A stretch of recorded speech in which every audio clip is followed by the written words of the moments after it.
एक साधारण आकडा सांगा आपल्या दर्शकांना, की किती लोकांचा डायबिटीस आयदर आपण बरा झाला म्हणूया किंवा त्याचा म्हणजे रेमिशन तुम्ही जसं म्हणालात तसं आत्तापर्यंत हजारो लोकांचा झाला असेल ना दीक्षित डाएटने? नक्कीच. म्हणजे आता जर मी असं म्हटलं की डायरेक्टली कनेक्टेड लोक जे आहेत माझ्याशी, की जे व्हॉट्सअप किंवा टेलिग्रामच्या माध्यमातून डायरेक्टली कनेक्टेड, असे जवळपास निदान एक 3 ते 4 लाख लोक असतील. आता याच्यापैकी वेट लॉसवाले खूप असतात. पण जर आपण डायबिटीसचा विचार केला तर मी गेले काही वर्ष समजा एक 40,000 डायबिटीसच्या लोकांना फॉलो करतो आहे. काही लोक 3 महिने फॉलो झाले, काही 4 वर्ष झाले, अशा प्रकारे. तर मला खात्रीने सांगता येईल किंवा निदान ह्याच्यामध्ये 5,000 लोक असे असतील की ज्यांचं डायबिटीस रेमिशन झालं. त्याच्यातले काहीशे लोक असे आहेत की जे 3-3 वर्षापासून त्यांचं डायबिटीस रेमिशनमध्ये आहे. Without medicine they are following only lifestyle. फक्त काय होतं की कॅम्पेन मोडमध्ये आम्ही असल्यामुळे हे जसं मी म्हणतो की वनशेती करण्यासारखं आहे की हेलिकॉप्टरमधून आपण बिया टाकल्या, जिथे जमीन चांगली तिथे रुजतात, तिथे आपल्याला झाडं दिसतात. त्यामुळे काय होतं की बा एक्झॅक्टली असं सांगणं की बा नाही बा 11,203 लोक आहेत असं सांगता येत नाही. पण एक रफली मी तुम्हाला अंदाज सांगितला की काही हजार लोकांचा डायबिटीस रेमिशन नक्की झालेलं आहे. त्याची पुस्तकं आम्ही प्रकाशित केली आहेत. आणि मला असं वाटतं तुमचं हे जे यश आहे त्याचं गमक हेच आहे की तुम्ही खूप इव्हिडन्स बेस्ड करता, रिसर्च मेथडॉलॉजी वापरता. तर असा एक प्रश्न पडतो की खरंच खूप हजारो लाखो डॉक्टर्स आहेत.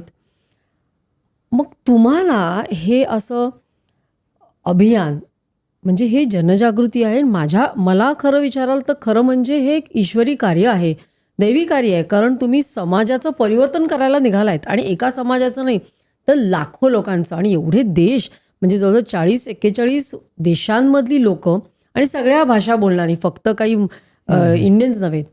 तर एवढं मोठं परिवर्तन करायचा तुम्ही जो वसा उचललेला आहे, एक प्रकारे चळवळ आहे ती. तर ह्याची प्रेरणा कुठून मिळाली तुम्हाला? कारण हे खूप अद्भुत आहे माझ्या मते. म्हणजे आता कसं होतं की मला म्हणजे मी मेडिकल कॉलेजमध्ये असल्यापासून मला आरोग्य शिक्षण, हेल्थ एज्युकेशन माझं आवडतं हे होता. कारण त्यासाठी जवळपास आत्तापर्यंत मी 22 पुस्तकं, मी आणि माझी पत्नी आम्ही दोघांनी म्हणून 22 पुस्तकं लिहिली आहेत. म्हणजे लहान मुलांसाठी आरोग्याची बडबडगाणीपासून लैंगिक शिक्षण, मग मी मध्ये ब्लड डोनेशन कॅम्पेन राबवलं तेव्हा रक्ताचे नाते, रक्ताविषयी सर्व काही, लहान मुलांना आरोग्याविषयी माहिती देण्यासाठी मुलांसाठी मेडिकल जनरल नॉलेज म्हणून प्रश्नोत्तरांची पुस्तकं आहेत की 5 व्हॉल्यूमचा सेट आहे तो. आणि 13वी आवृत्तीची मार्केटमध्ये सध्या. त्याच्यामध्ये शिंक काय येते, ताप काय येतो, खोकला कशामुळे येतो, मग पॅरासिटामॉलचा उपयोग काय असतो, वगैरे वगैरे. म्हणजे सर्वसामान्य लोकांना पडणारे 500 प्रश्न आणि त्याची उत्तरं असे हे 5 व्हॉल्यूममध्ये आहे. तर अशा प्रकारे आरोग्यशास्त्राचं काम मी करतच होतो. आणि 2012मध्ये माझ्या आयुष्याला जी कलाटणी मिळाली ती याच्यामुळे की मी माझं वजन कमी करायचा प्रयत्न करत असताना डॉक्टर जिचकरांचं एक यूट्यूबवरचं मी लेक्चर ऐकलं. आणि तेव्हा त्यांनी जे सांगितलं होतं की निरोगी राहायचं असेल तर 2 वेळा जेवा. मला पटलं नाही तेव्हा, पण मी म्हटलं ठीक आहे, एवढा मोठा माणूस सांगतो तर आपण करून पाहायला काय हरकत आहे, की हा काय पैसे मागत नाही आपल्याकडे. आणि मग मी ते केलं 3 महिने. माझं 8 किलो वजन कमी झालं, 2 इंच पोट कमी झालं. तेव्हा माझ्या डोक्यात ट्यूब पेटली की अरे हा माणूस सांगतो किती महत्त्वाचं आहे. तेव्हा तुमचं हे तुम्ही केलं होतं का, HbA1c, फास्टिंग इन्सुलिन? नाही, तेव्हा हे केलं असं काही नव्हतं. नव्हतं. तेव्हा नव्हतं केलं. तेव्हा मी फक्त वजनच केलं आणि पोटात वगैरे केला होता. नंतर म्हणजे मग ते केल्यानंतर माझ्या लक्षात आलं की किती महत्त्व सांगतो हा माणूस. आणि तेव्हा 2004ला ते वारले होते. आणि त्यांनी ते अभियानही सुरू केलं होतं. Nagpur fitness movement, Pune fitness movement सगळं केलं होतं. पण एक तर ते राजकारणी होते मुळात आणि त्यांच्या मागे डॉक्टर नव्हते जास्त. म्हणजे आज देखील आम्हाला इतका विरोध होतो आहे, तर त्यावेळेला त्यांना किती विरोध झाला असेल सगळं. आणि इन्शुलिन टेस्टिंग का विरोध होतोय तुम्हाला? विरोध याच्यासाठी की कसं आहे की आज सगळ्या जगामध्ये काय की औषध, सर्जरी, ट्रीटमेंट याचे पाठीराखे खूप आहेत ना. लाईफस्टाईलचे पाठीराखे कोण असणार? कारण हे एक सगळं मोठं जे एक सिस्टीम आहे सगळी डेव्हलप झालेली की बा एखादा आजार असेल तर त्या आजारासाठी गोळ्या असतात, त्या गोळ्यासाठी तयार करणाऱ्या कंपन्या असतात, ते विकणारे लोक असतात, ते प्रिस्क्राईब करणारे लोक असतात. मग हे सगळं तुम्ही जेव्हा म्हणता की नाही ह्याची गरज नाही कशाचीच, फक्त तुम्ही तुमचं आयुष्य कंट्रोल करू शकता, तर साहजिकच याला विरोध होतो. पण ठीक आहे, म्हणजे तो विरोध होणार हे अपेक्षितच आहे. त्यावेळेला त्यांना तसं झालंच असणार आहे. आणि मग जेव्हा मी ते जास्तीत जास्त त्याच्यामध्ये आणखीन खोलात गेलो की त्यांनी काही पदार्थ सांगितले होते की याने इन्शुलिन तयार होत नाही. मग त्याही मी स्वतः खाल्ले, 18 पदार्थ खाल्ले, 54 वेळा ब्लड देऊन इन्शुलिन टेस्ट केलं. मग काही मला लक्षात आल्या गोष्टी. मग हळूहळू लोक जमत गेले. मी लोकांना 4-4 लोकांना सांगायचो, 2-2 लोकांना धरून सांगायचो त्यावेळेला. हळूहळू लेक्चर व्हायला लागले मोठमोठे. मग महाराष्ट्रभर, देशामध्ये अनेक ठिकाणी लेक्चर झाले आणि मग खूप फॉलोअर्स तयार झाले आणि कोऑर्डिनेटर पण आले. म्हणजे ज्या लोकांना खूप फायदा झाला ते माझ्यावर काम करायला लागले. आणि मला लोक विचारतात, तुम्ही पैसे का घेत नाही? तर मी असं म्हणतो की डॉक्टर जिचकारांनी माझ्याकडून पैसे घेतले नाहीत. As simple as that. आणि मी सरकारी नोकरीमध्ये आहे, प्राध्यापक आहे, मला सरकार चांगला पगार देतं आणि माझ्या गरजा मर्यादित आहेत. त्याच्यामुळे मला याची आवश्यकता वाटत नाही किंवा आपण खूप काही पैसे कमवावे याच्यात म्हणून. मला असं वाटतं की जेव्हा मी सकाळी माझा व्हॉट्सअप उघडतो तेव्हा मला किमान 10 ते 12 असे मेसेज आलेले असतात की सर तुम्ही आमच्यासाठी देवासारखे आहात, की तुमच्यामुळे माझं 22 किलो वजन कमी झालं, तुमच्यामुळे माझ्या डायबिटीसच्या गोळ्या बंद झाल्या. हे जेव्हा मी वाचतो तेव्हा मला दिवसभराचं माझं जे काय मिळालं ते मिळालेलं असतं. आणि त्यामुळे ही जी प्रेरणा आहे ती जिचकरांपासून, म्हणजे माझा स्वभाव तसा होता पण हा जो परिस्पर्श झाला आयुष्याला हा जिचकरांमुळे झाला. आणि त्याच्यामुळे माझ्या प्रत्येक व्याख्यानामध्ये किंवा प्रत्येक इंटरव्ह्यूमध्ये जिचकरांचं नाव येतंच, कारण त्याच्याशिवाय हे सगळं पुढेच गेलं नसतं. आणि त्यामुळे जास्तीत जास्त लोकांपर्यंत हे पोचतं आहे आणि म्हणून हे सगळं घडतं आहे.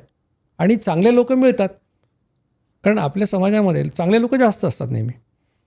हे प्रत्येकजण असं म्हणतो की अरे माझा डायबिटीस गेला तर मी काहीतरी करणार. मग कोणी कुठल्या पद्धतीने मदत करतं. काही डॉक्टर्स आहेत ते आमच्या डायबिटीज रिव्हर्सल सेंटरमध्ये फुकट सेवा देतात. म्हणजे 25 MD मेडिसिन डॉक्टर्स आमच्या 14 सेंटरमध्ये मोफत सेवा देतात. ही काही सोपी गोष्ट नाही आहे की ज्या लोकांनी आयुष्यभर डायबिटीस ट्रीट केला आहे ते ही लाईफस्टाईल सांगतात येऊन. कारण हळूहळू सगळ्यांना हे पटायला लागलं आहे. हां, आणि माझं म्हणजे मेंटल ब्लॉक जो आहे तो फक्त काढणं आवश्यक आहे. किंवा शेवटी कसं आहे की पुस्तकात जे आपण शिकलो ते आणि घडतंय काय.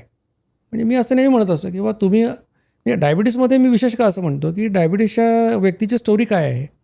कुठलाही डायबिटीसचा पेशंट तुमच्या नात्यातला बघा, ओळखीचा बघा, त्याची प्रगती काय झालेली आहे की तो 35-40 वर्षे डायबिटीस झाला. त्याला सुरुवातीला आम्ही काय सांगितलं, मेटफॉर्मिन 500 मिलीग्राम घे. 2 वर्षांनी ते 1000 केलेलं आहे आम्ही. 5 वर्षांनी ग्लिमिप्राइड ॲड केलेलं आहे. 10 वर्षांनी अजून काहीतरी ॲड केलेलं आहे.